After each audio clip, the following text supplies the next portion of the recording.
ماكينات صناعية مذهلة تستخدم من أجل إصلاح الطرق أو صيانة السكك الحديدية أو الحفر في الأسطح الصخرية. إليكم 10 ماكينات صناعية هم الأكثر إثارة للدهشة في العالم.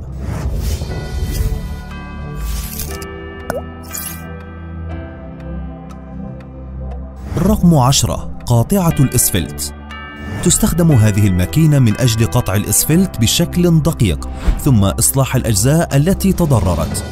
تعمل الماكينة بأدوات للحفر مزودة بالوزن والقوة الكافيين من أجل عملية القطع.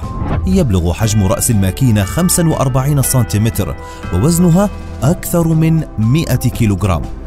بمجرد قطع المنطقة المستهدفة يتم إعادة الأجزاء المتضررة من أجل إصلاح الإسفلت مرة أخرى. رقم 9: قاطعة الغابات. هي ماكينة